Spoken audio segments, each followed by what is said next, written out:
नमस्ते दोस्तों।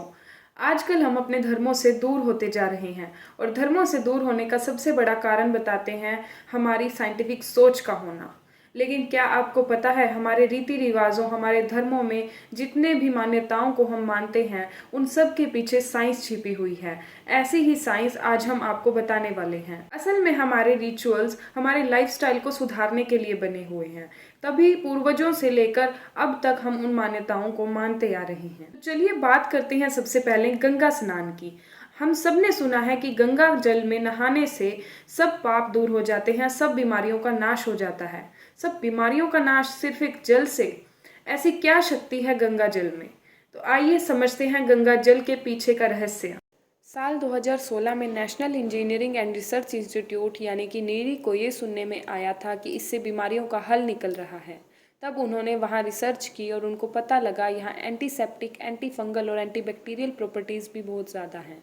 क्योंकि ये अपर मोस्ट रीजन हिमालय से बहती हैं, इसलिए इसमें एस्केरिया, साल्मोनेला, शिगेला, विब्रियो, एंटेरियोबैक्टर नाम के 5 पैथोजेंस बैक्टीरिया हैं, जिससे आपकी बॉडी में ऐड होने से TB, typhoid, pneumonia, cholera, diarrhoea जैसी अनेक बीमारियां ठीक करने में मदद मिल सकती है। रिसर्च में ये भी पता चला कि कोलेरा नाम के बैक्टीरिया को नॉर्मल वाटर 48 घंटों में मारता है, लेकिन अगर वही बैक्टीरिया गंगा जल में हो तो गंगा जल को सिर्फ 3 घंटे लगते हैं उसे मारने के लिए। तो ये भी एक अलग रीज़न है जिसकी वजह से गंगा जल में स्नान करना चाहिए, डुबकी लगानी चाहिए। लेकिन आजकल गंगा में कचरा इतना बढ़ गया है कि इसमें कचरे के साथ industrial metals like chromium, aluminium, manganese, arsenic, lead बहुत बढ़ गया।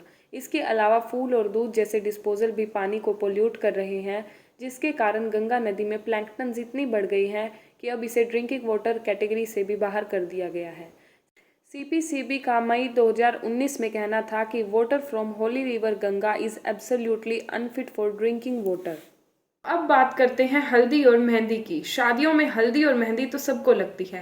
एक्चुअली हल्दी एंटीबैक्टीरियल होती है और ग्लोइंग स्किन देती है, इसलिए शादी से पहले सबको हल्दी लगाई जाती है। और मेहंदी स्ट्रेस फ्री एनवायरनमेंट में स्ट्रेस से फ्री रहने के लिए और कूल रखने के लिए मेहंदी लगाई जाती है। दोस्तों, इसके बाद बात करते हैं अंतिम संस्कार से आने के बाद हमेशा ये बोला जाता है कि हमें हमेशा नहाना चाहिए। यानी कि धर्मों में भी, हर धर्म में लगभग यही लिखा गया है कि जब भी हम किसी अंतिम संस्कार से या डेड बॉडी के पास से आते हैं तो बिना किसी चीज़ को टच किए हमें सीधा नहाना चाहिए।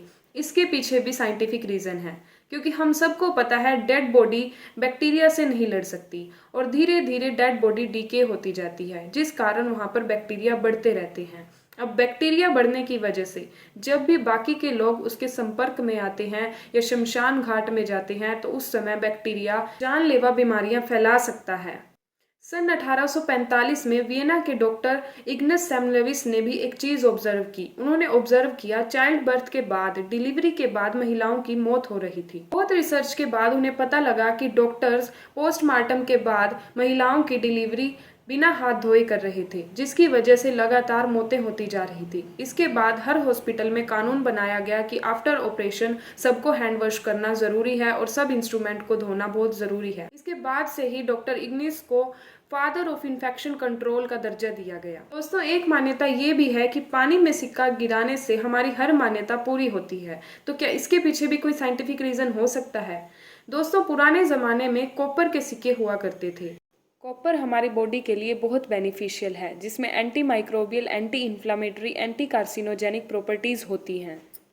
जब लोगों को ये बात पता चली कि कॉपर का पानी पीने से हमारे शरीर की तंदुरुस्ती बढ़ती है, हमारा शरीर बीमारियों से स्वस्थ रहता है, तो उस समय वो सिक्कों को पानी में गिराने लगे। लेकिन आजकल हम स्टेनलेस स्टील के सिक्के गिराते हैं जिनका लगभग कोई यूज़ नहीं है। ऐसी ही अमेजिंग और शानदार ट्रिक्स जानने के लिए सब्सक्राइब करें साइंस शाला। नमस्ते।